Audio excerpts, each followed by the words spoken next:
Thanks, Bev. Where's my whip? I got it backstage. I was asking for a whip like the real Indiana Jones. Now, since this is Finland, and you are so famous for your sense of humor, I thought I would begin with a joke. It's not about you, fortunately. For those who remember the Soviet Union, there were actually many people in the Soviet Union who were quite pessimistic about their fate, about their future. And particularly those that lived in the Far East saw or perceived the rise of China. They would even say, we should start learning Chinese. There was actually a joke, there is no disturbance on the China-Finland border. Literally. Now, of course, we take it for granted. China's rise has reshaped the entire world. A lot of people fear a new Cold War already. But before we jump to that conclusion, let's first understand all of Asia, past, present, and future. It is indeed the largest, most diverse, most populous region of the planet Earth. 5 billion people. Very often when you hear the word Asia, you just think China or Japan. And the first thing I want to do today is to make sure that you appreciate all of Asia. For anyone who has any background in geography, this is a very important point. We teach our children every day that Europe and Asia and Africa and South America and North America are different continents. But Europe and Asia are not on different continents. You share one continent called Eurasia. And the more globalization gets us connected, the more I think you will appreciate that Asia is not a far-off continent. It is truly an adjacent region with which you are getting more and more connected. Now, as I said, it is so central to the world in many ways, but first and foremost is, of course, demographics. There's a saying, demography is destiny. I'm sure you've all heard it. Now, we all know Asia has a lot of people.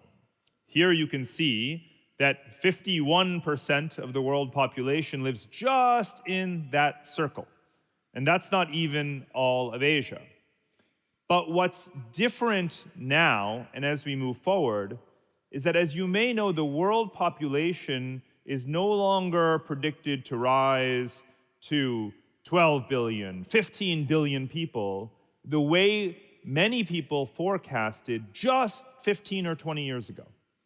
Instead, we actually think the world population may plateau at under 10 billion people. So in other words, we're already almost there. Most of the people who will ever live in the world, ever, are already alive today. That's how rapidly the world population is actually plateauing. And therefore, not only does Asia have the majority of the world population today, it always will. For your lifetimes, our children's lifetimes, our grandchildren's lifetimes. That's another reason why it's so significant to understand. It's not just a passing phase, not just a moment where America passes the baton to China, and then from China it goes to India, and India to somewhere else. No. It's different now because Asia is going to perpetually have more people, and more and more and more. So, the story, though, isn't just China, and it isn't just India. It's a collective story that is extremely important for everyone to understand. Because the Asian economic miracle began immediately at the end of World War II with Japan. Japan was the country that first rose from the devastation of World War II, and within just 25 years, Japan had overtaken West Germany, which existed then, to be the world's second largest economy. And that story of modernization and industrialization is what inspired the tiger economies, right? The second wave of Asian growth. South Korea, Taiwan, Hong Kong, Singapore.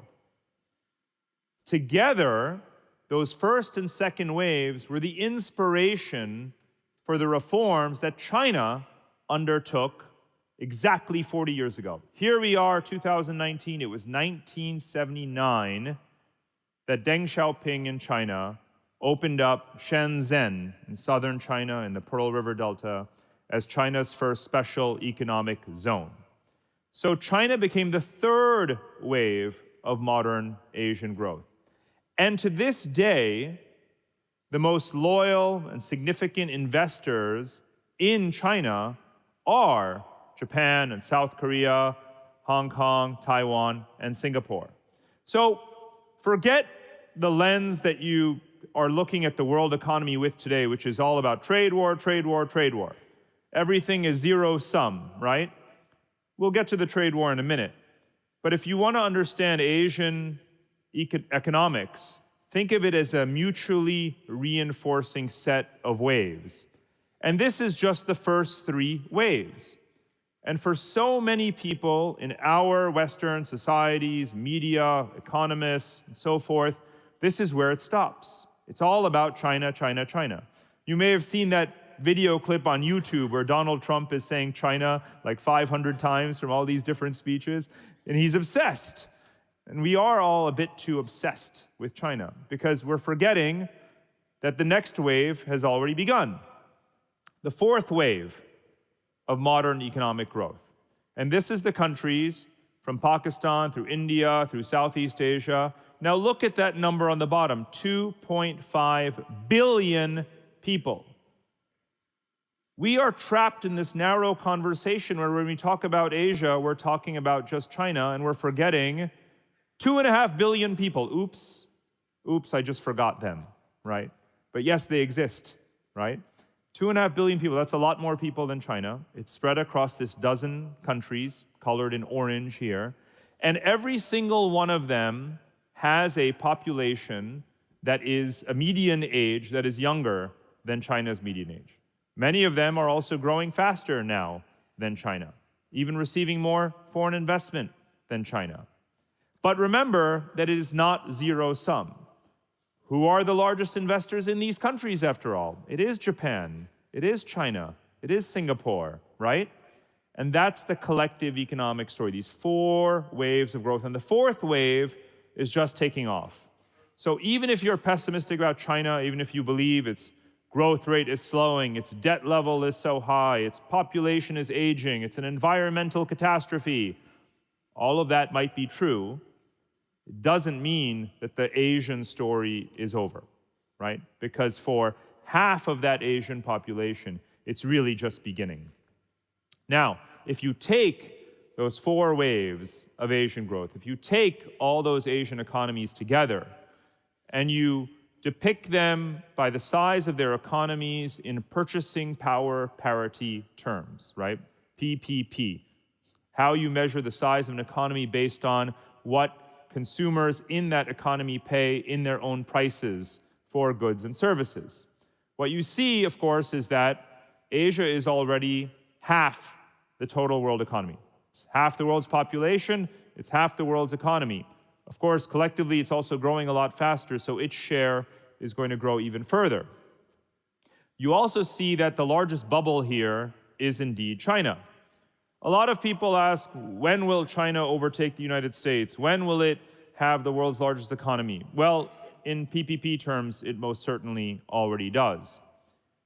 And the poorer countries of Asia actually benefit the most from this upward revision and the switch to PPP measurement. For example, in India, there's a national strategy to have a $5 trillion economy in US dollar terms, but of course in PPP terms, it's already almost $9 trillion. So this is the story of Asian economies, their true, actual size today. And it is a system. A system means they are ever more integrated with each other. And that is the story of the last 30 years. Here we are again, 2019. It's the 30th anniversary of the fall of the Berlin Wall. In fact, it was November 9th, so just in a couple of weeks from now, 30 years ago. Soviet Union collapsed a couple of years after that, 1991. For us in the West, what were the major memorable events or milestones of that period. We can think about the consolidation of Europe with the Maastricht Treaty and the introduction of the Eurozone, the tragic Balkan Wars, NATO expansion, 9/11 terrorist attacks, wars in Iraq and Afghanistan. Eventually you come around to Brexit and Trump, right? That's our last 30 years in one sentence, right? Not the happiest set of stories, unfortunately. That's why a lot of people in my field of geopolitics reflect on the West having squandered some of the opportunities of the Cold War victory.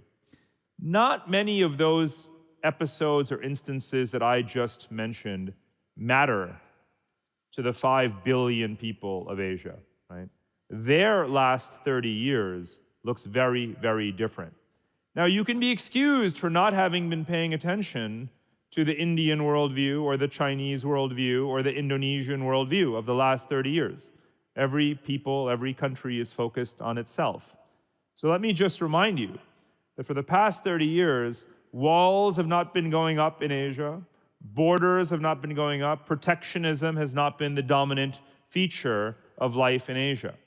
Accompanying this breakneck economic growth has been an incredible amount of integration, of barriers coming down, borders coming down, migration rising between these countries. So here you can see the dyads, the connections of trade growth between any pair of countries in the Asian zone. And every single one of these arrows and every single number they reflect has risen over the last 20 years, 10 years, 5 years to today. Immense growth. Asia, if anything, is to some degree becoming self-sufficient. Because what you have on this map, for example, are colored in pink, the West Asian, Middle Eastern, Arab oil producers. They've begun to send way more oil to the east, across the Indian Ocean, than they do to the west. You have industrial centers, not least, of course, China, but also Korea and Southeast Asian countries. You have food producers, all the way from Southeast Asia to Russia. You have high-tech economies, Japan, South Korea, and so forth. And you have plenty of labor, obviously, with billions of people. So Asia has been Asianizing, right? Becoming more and more of a system. To some degree, you might even say it is starting to decouple from the rest of the world. And this raises a fundamental point. If you want to capture the Asian business opportunities of the 21st century, you have to go there. They're not going to come to you anymore. Although I did notice that my flight on Finnair from Singapore last night was full, which is great. You do have lots of people coming over here. But if you want to sell into those markets, you need to go there and be in Asia. These arrows, and you can do the same thing for the whole world, represent those corridors of trade and financial flows. So if you are pessimistic about globalization, like you might be if you are in Britain right now, for example, right? It's not because globalization is failing, right? It's not because globalization is reversing. It's because you have either cut yourself off from it or you are being bypassed by these growing patterns and connections. You have to go where the action is. Just to take one example, international flight routes. Asia is home to all 10 of the 10 busiest by volume of international pairs of airline routes. The most dense are between Hong Kong and Singapore, Singapore and Jakarta, Dubai and Mumbai, and various other combinations. And this is also reflective of the way in which Asia is becoming more self-reliant, because Asia has old people, yes, particularly in Japan and South Korea and China, but it also has billions of young people. And by not being as restrictive on migration, what they're starting to do is to fill those labor shortages. Japan, for example, which we tend to think of as being a very insular country culturally, has never had 2 million non-Japanese people living in Japan. And today it does. Hundreds of millions of, or more than 1 million Chinese, South Koreans, Vietnamese, Indians. It will never become a melting pot, right? It's not going to look like Berlin, but it's certainly a change in mentality. So Asians are starting to work together more and more. You can see it also, again, just to prove that you may see a large number or a growing number of Asian tourists or business travelers coming here. That figure has doubled. But the internal travel, and this also is mirrored in the trade data I showed you earlier, has tripled, right? So the rate of growth of internal activity is far, far higher. Now, let's talk about that trade war that's on everyone's mind, right? I get asked very often if I could spend 5 minutes with Donald Trump and try to give him some advice, what would I say? And I guess there's a very long list, but I'm told I only have 5 minutes. And we all know that he doesn't like to read thick books, you know, like mine, I guess. So I figured just one image, if I could show him one map, and I suppose this is useful for anyone, it would be this one. What am I showing you here? So the 3 centers of the world economy, the same ones that you saw on the previous slide with the bubbles, are of course North America, Europe, and Asia. In terms of their role in global trade, what you see is that while America is still the largest economy in the world in US dollar terms, it is the least trade dependent. North America together represents only 14% of global trade. It has what you would call autarky, self-sufficiency in many ways, which is a wonderful thing geopolitically, right? But in terms of having leverage on global trade, it means that you are less influential than you think you are. So this is one reason why I would show him this slide. Another is to look at Europe, 38% of global trade. To a large degree, of course, because of your internal trade with each other here in Europe. And Asia is catching up with 34% based on those arrows I was showing you before. But the most important number on this slide is the one on the upper right. It says $1.6 trillion. That is your current volume, Europe's current volume of trade in goods annually with Asian countries. A lot of it is China, but it's also Japan, it's also South Korea, Southeast Asia, India, and so forth. That Europe-Asian trade is the largest corridor of trade between regions in the world. Now, many of us grew up in a transatlantic era.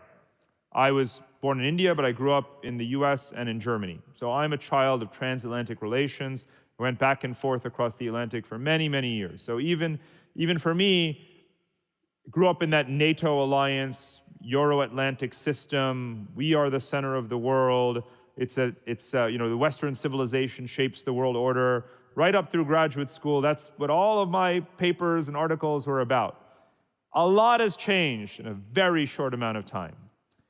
And one reason why I would show this slide to American officials is because they need to understand that even the European activities, even if our mentality is still transatlantic, your behavior as Europeans is much more Eurasian, right? You literally have a more intense economic relationship with Asia than you do across the Atlantic. Now, that number, 1.6 trillion, is going to grow and grow and grow. Normally, when 2 regions of the world are trading $1 trillion a year with each other, you would expect that they have a free trade agreement already, seamless infrastructure, no barriers or customs clearance, requirements and so forth. And yet, your trade with Asia is so much, even though almost none of those things are in place yet. That is the incredible potential opportunity. You don't have free trade with, you only have a free trade agreement now that's coming into effect with Japan. With ASEAN, Southeast Asia, not yet. With China, of course not. We're trying all the time to pry open the Chinese market. And as those things happen, and as the Belt and Road Initiative evolves and advances and creates more seamless connectivity, that trade is going to grow and grow and grow. So we are moving very much into a Eurasian system. Like I said at the beginning, you will see that it is not a far off region or continent over there. We very much share this space, and I expect that integration to continue. So, what I referred to earlier as a potential Asian decoupling is more of, let's call it, a Eurasian decoupling. So why is Asia growing so quickly?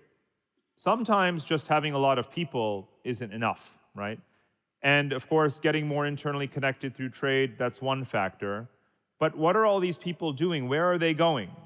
Well, I mentioned that 40 years ago is when China established Shenzhen as a special economic zone.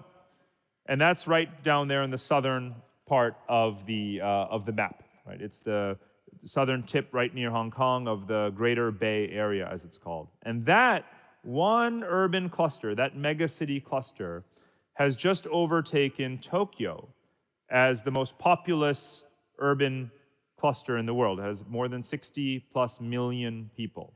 And it's not even forecast to be the largest one in China.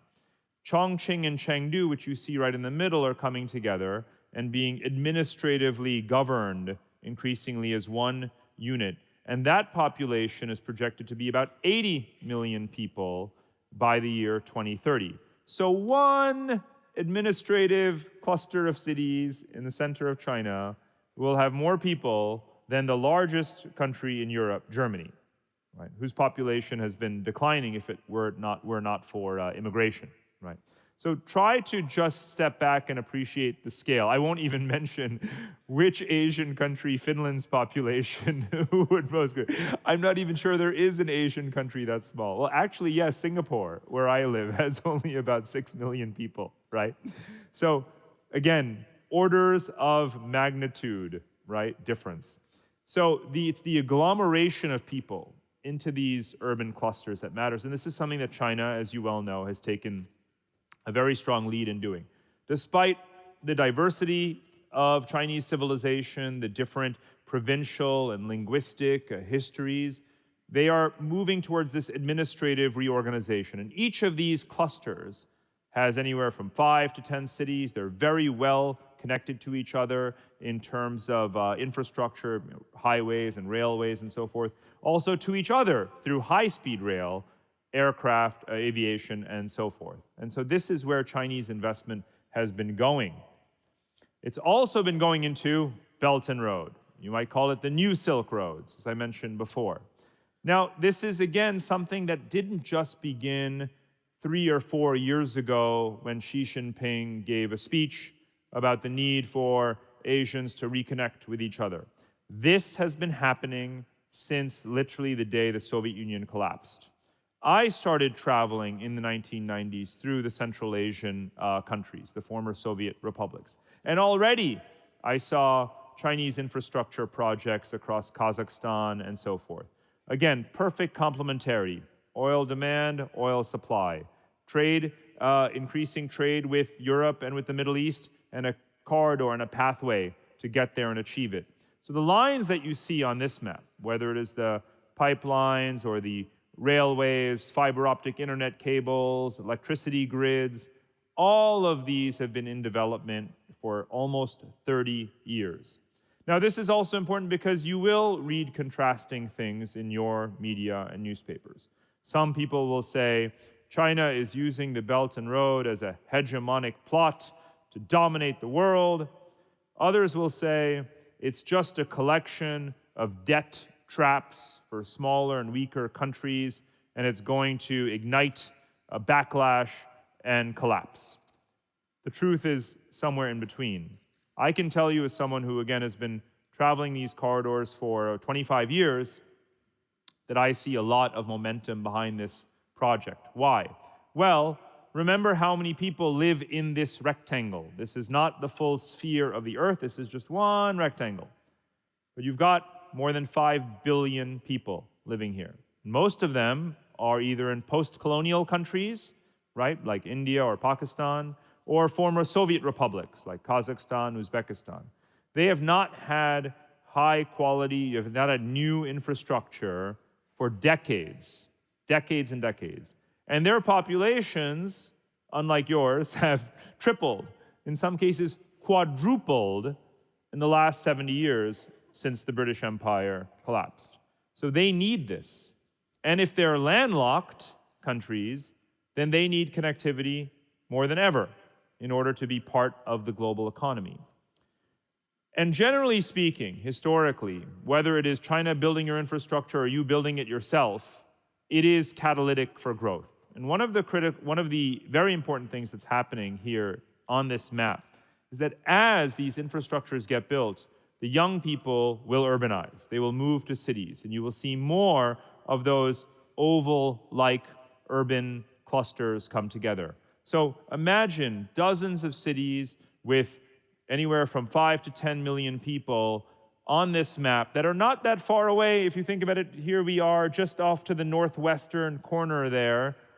This is the future growth markets. And there's still a lot of work to be done in these cities in terms of deploying technology, modernizing, skills training. All of these things are necessary. And so this story is far from complete.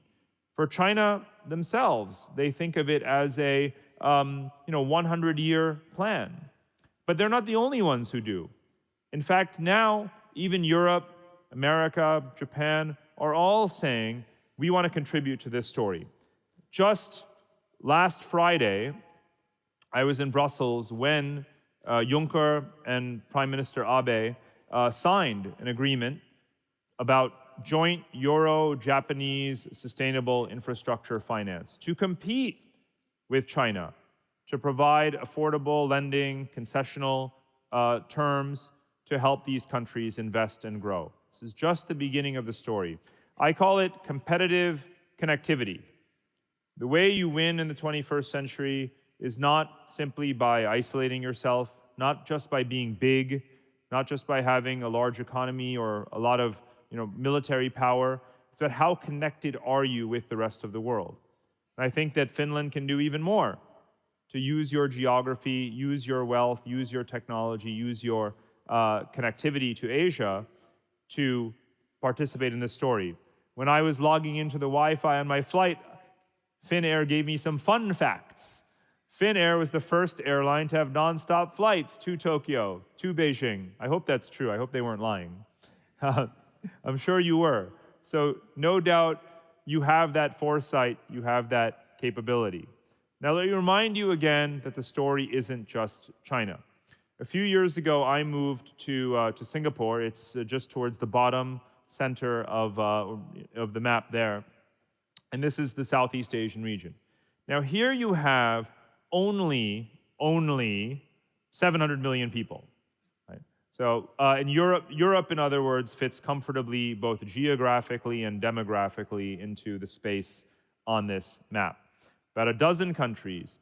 And with half the population of India, this region has a larger GDP than India. With half the population of China, it now receives more foreign investment than China. There's a joke going on right now among economists. This is what passes for a joke in economics. It's the trade war is over. Vietnam won. Because you can see the enormous diversion of supply chains. The same forces of foreign investment and supply chain shifts that propelled China are now coming to the Southeast Asian region because their wages are lower, right? And their markets are also growing. So there's tremendous potential in this region. They have spent the last 20 years since the Asian financial crisis. I've gone through a few anniversaries with you just to remember. 40 years ago when Shenzhen became a special economic zone. 30 years ago when the Cold War ended. 20 years ago was the Asian financial crisis. 10 years ago is when Asian trade within Asia became greater than its trade with the rest of the world. You can see the evolution every decade towards this Asian system. Now, over the last 20 years, these countries have focused so much on fixing the crony capitalism that characterized their economies. They have higher currency reserves, trade surpluses, and now they can borrow, their governments can borrow long-term debt, their companies as well, in their own currencies. Global financial markets are willing to buy the bonds of Indonesia or other countries on a 20-year, 30-year basis. And that's why they're less dependent on the US dollar. They can do long-term planning. They can build those cities of the future, those futuristic cities that you see on television. And so let me go back to this urbanization. You can see here the world population, the entire world population actually is on this map. So every human being, every one of you, me, the world, we are a pixel actually on this map. So of course you see how Asian the world population is, with yellow and purple being the most, yellow and pink being the most dense geographies. So of course that's Asia again. What I've superimposed for you here are these ovals. Though that shows you those megacities again, not just the Chinese ones, but all of them in Asia. Now this is your corporate strategy map. I eliminated the political boundaries. It matters less what country you're in than what cities you're in. So when you go to your next management meeting and you're saying, I heard this guy talk about Asia, let's think about our presence there. The question is, where are your offices? Are you represented in Manila, in Jakarta, in Mumbai, in Chengdu? Do you operate? Do you have partnerships, whatever the case may be, in these cities, in these ovals? There's 48 of them in total in the world. The majority of them are in Asia. You want to be there because it takes a very long time for a city to become a megacity. And these are the places where the urbanization, the infrastructure investment, the supply chain activity, the innovation is happening in these places. We could come back in 2030 and probably nothing would have changed so much on this map. So this is your way to think about Asia. Now in these cities, of course, the quality of life is not exactly all the same, right? We know that of the 5 billion people in Asia, at least 2 billion are still poor, quite poor. They would find themselves on the left-hand side of this slide in terms of the rudimentary level of their infrastructure in cities, inadequate sanitation, housing, healthcare, and so forth. Very long way to go. They're climbing up to the basic level. Very few places are at the advanced level or this kind of smart city level. Helsinki we would put, of course, here on the far right. There are not many Helsinkis in Asia. But I know that Asian cities wish they were like Helsinki, that's for sure. How are they going to get there? Not necessarily by themselves, right? If you go there, you do business there, you're going to help them, right? And they're going to help you grow as well. And that's the ambition that you see amongst Asian mayors, governors, provincial leaders, heads of state. It's all about infrastructure investment in cities. Asia actually has, I should just remind everyone, more democracies than non-democracies. This is another one of the fallacies that we have when we look at Asia and all we see is China. Let me remind you that there are more people living in democracies in Asia than the rest of the planet put together, right? Just India, Indonesia, and the Philippines, just those three, all three of them had elections over the last year. That alone is 1.8 billion people, to say nothing of Japan and Korea and the other democracies. Now, they are not exactly the highest standard of democracy like a Finland, but they are democratic societies. And so in their election campaigns over the last year, you can see that they have a very common theme. In the Philippines, for example, it's build, build, build. That was actually the campaign slogan. And if your campaign slogan is build, build, build, you can be like President Duterte of the Philippines. Now, we think of him as something of a thuggish figure, to put it mildly. But I bet every Finnish politician would be envious of his standing in the public opinion polls. He's today the most popular leader on earth. Right? Something like an 85 or 90% public approval rating. That's pretty good. Now, you have to understand where they're coming from. Most of the people live in conditions that are somewhere on the left side of this chart here, right? So they don't have the luxury of saying, you're just a thuggish, illiberal guy. They're saying, who's going to build for me? Who has a vision? Who's going to modernize this country, right? Who's going to uplift us? And I think that if you spent 5 minutes in Manila, you'd probably be a supporter of him too. And so it's not just the Philippines, like I said, Indonesia as well, India. One of the things that got Modi elected was not, and re-elected, is not only the huge infrastructure spending in the country, but the desire to upgrade cities, right? Turn all of India's major cities, especially those with the largest populations, into smarter cities, right?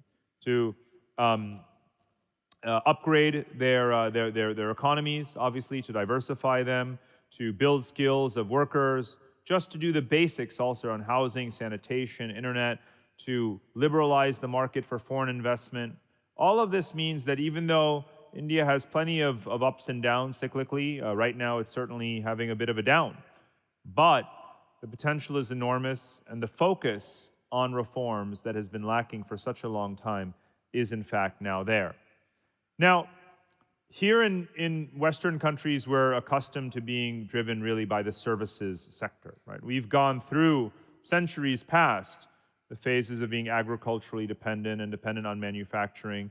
And Asia is actually going through a similar process. It does need all of that new infrastructure, which I've been talking about. But let's talk about the fact that the same economic sectors that drive a country like Finland or any European country are also very strongly at play.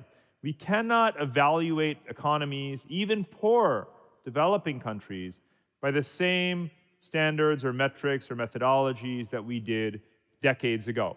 I gave you the example earlier of measuring economies in US dollars versus purchasing power parity. The other mistake we make is to think that all poor countries must go through a very long phase of depending on the manufacturing industry and export-led growth to rich countries like here, and then one day they will reach a middle income level, and then they will struggle to cross a middle income trap, and then after another 10 or 20 years, they may one day have a stronger services sector, and after 50 years, they can become like us. That is literally the conventional economic paradigm that we apply very often when we look at developing markets. But it's wrong. That's what I'm showing you here. What you see is that more than 50% of the economies of most Asian countries, except for the commodities exporters, obviously, is already services. Even if they're poor countries, they are already more like us than we think, because their economies are driven by urbanization, financialization, digitization. We used to think that people wouldn't want insurance for a home or loans to buy a car or to want to invest in retirement or any of these things unless they had at least $10,000 a year per capita income in US dollar terms. But today, if you go to a Myanmar, Indonesia, or Vietnam, countries that are way poorer than that, that's what's happening. They are digitized, they're financialized, and of course, they're urbanized. So if you think about these processes, you get a better understanding of what the new economic model is that we already live in here, but they do too, even if they're poorer. And so in a way, think of the people of the world as actually being much more similar than we think. Whether we're separated by culture, separated by geography, political system, the truth is we have a lot in common in terms of our ambitions and where we are on this curve towards services economies. You can see it, obviously, again, the digitization, right?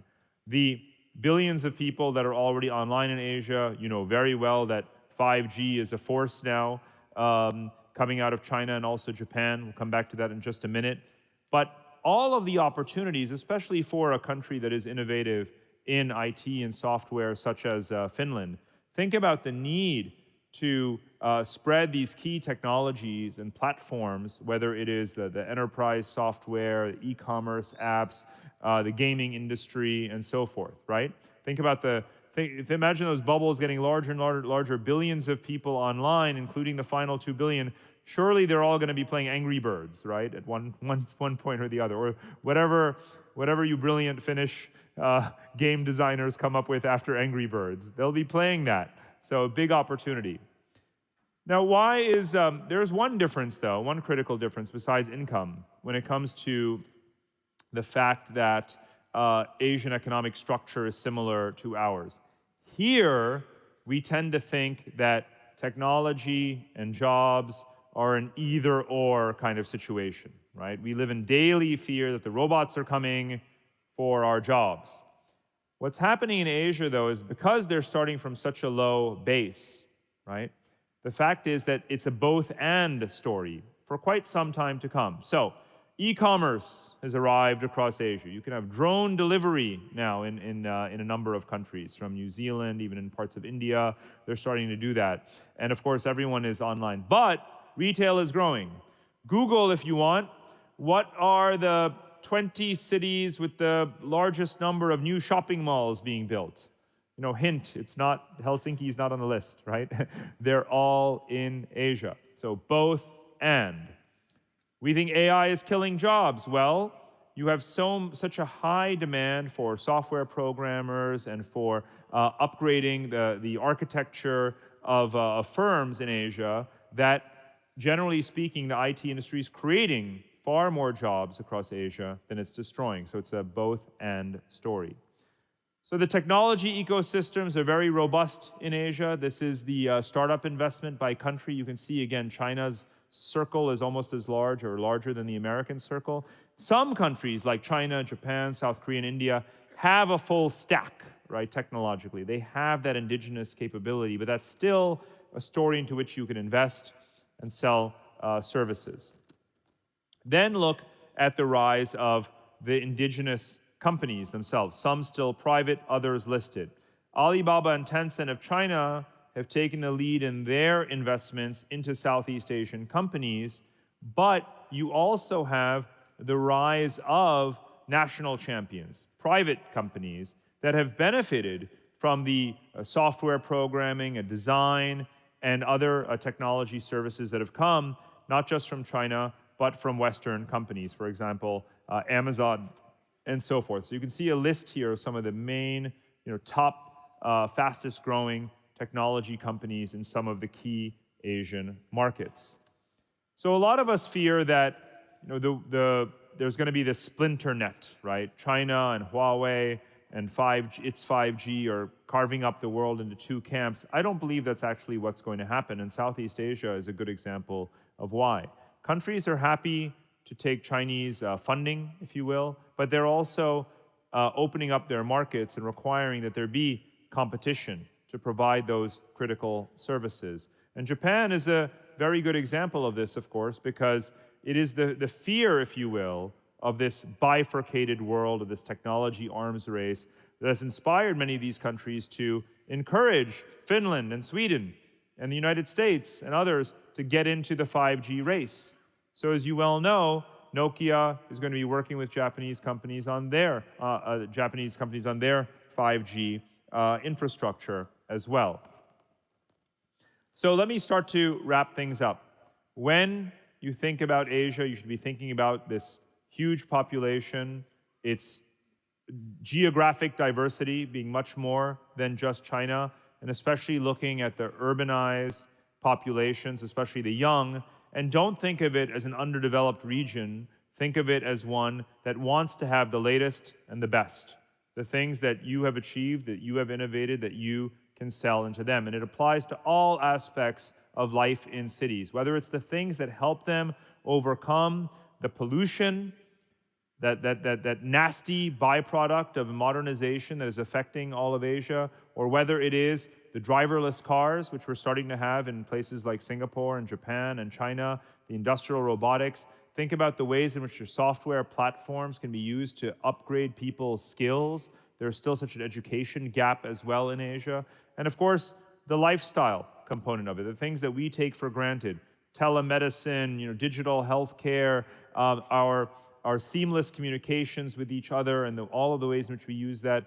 Asians aren't going to wait to have those things. In fact, if you don't go and do the business and selling it to them, they'll just get it and leapfrog you. So those are my points, just to conclude that Asia is really bigger than China. There is this fourth wave, and you should focus on that as well.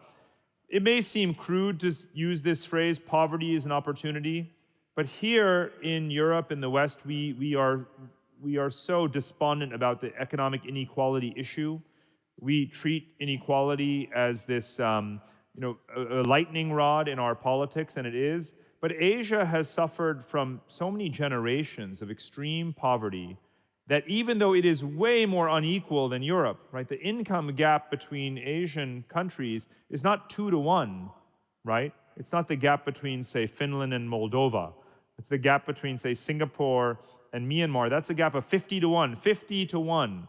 So Asia has way more inequality than you would ever have in the West, and yet they don't talk about inequality that much. They say, we still have billions of poor people, we have to do something about it. It's a proactive approach. I think it's a positive approach, and it's also a business opportunity. And remember, they will leapfrog, but don't be afraid, and this is my final point.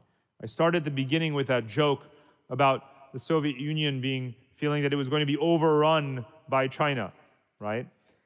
But in fact, in a way, what Asia is doing really is just catching up. Catching up, it's taking its rightful place alongside the West. Neither China nor Asia is going to replace Western civilization, the innovations, the forms of government, the standards, the quality of life, the pride that we should have, whether you're North American or European, in what we've achieved. So don't view the rise of Asia as a threat. Most of all, view it as the dawn of a new era. We've never lived in a truly multi-civilizational, multipolar world. It's an extremely exciting time, and it can be a time that's peaceful, prosperous. Certainly it's one where it's an opportunity if you take advantage of it. Thank you very much. Thank you. Thank you. Thank you. Thank you. Thank you. We've got time for a question or two, so if you've got a catch box to flag down, we've got some catch box wannabe users here up front. I'd love to come. They're so politely raising their hand. There's one right up front waving back and forth like a railroad crossing. Hello. Hi, my name is Veeta. I come from a company called KEA. I find your presentation extremely interesting, not only due to the fact that we got our first deal in Singapore just last week. So my questions, I have in fact two, might be kind of minor things, but I'm interested in your view on the developments in Hong Kong. So how do you comment on that? What kind of impact could that have? And then I'm very much of a fan of Australia. So does that have any role to play in what you presented? Great questions. I mean, I think obviously it's a tragic situation that's unfolding in Hong Kong. But for those of us who have been observing the region, traveling there, and researching it, it's a 22-year-old story now, because China had negotiated at the time of the handover in 1997 that a substantial number of mainland Chinese families could legally move and reside in Hong Kong every single year. And that number today is well over 1 million.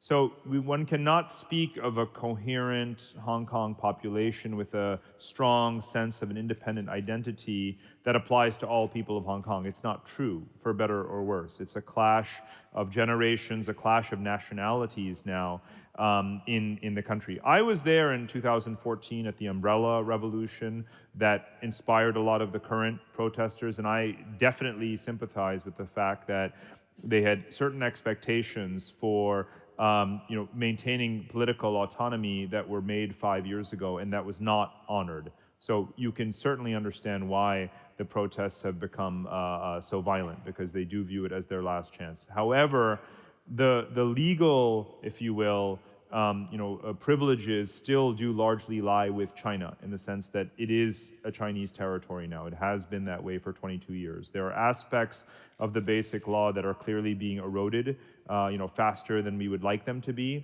And that's a process they're going to have to keep on negotiating. But if you want, a blunt answer, which I'm sure you do, the truth is that it doesn't really end well for Hong Kong as we knew it. It's going to have a new and more humble role within China. Obviously, it still will have very special characteristics as a portal to the rest of the world, and its sort of cultural attributes and flair. But it's not going to be the lens through which we view China anymore and invest in China the way it used to be. And your question about Australia, yes. So it's so funny, that map of the megacities of the world, Australia is just falling off the bottom. And if I ever show that in Australia, the hands go up, they say, what about us? What about us Australians? We're not on your map. And I say, sorry, it's just a glitch of space. And also, you could fit the entire population of Australia in Jakarta, right? So Australia doesn't have megacities, but Australia has some of the most livable cities in the world, just like Northern Europe. Australia is learning that it also needs to invest in and trade more with countries beyond China. It's really been hitched to China because of its iron ore exports.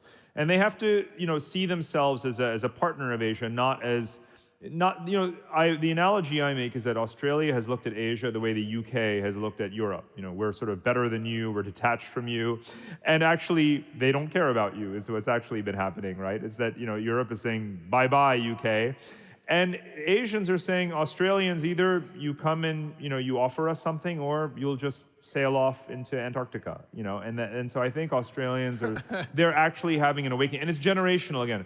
Older Australians have a certain attitude, but younger Australians view themselves as part of Asia. For them, it's completely intuitive, and their demographics have shifted so much in the last 20 years that, as you may know, the largest number of new migrants and new citizens and so forth in Australia are Asians. That was a doozy. So we've got, very quickly, I want to have you tackle this question. We don't have, in fact, we're not going to. We don't have enough time for more questions, I'm afraid. So if you're thinking of a question. Oh, that's a tough one. I'm glad we didn't have time for that. It's a doozy, right? It's a doozy, right? It's a good one.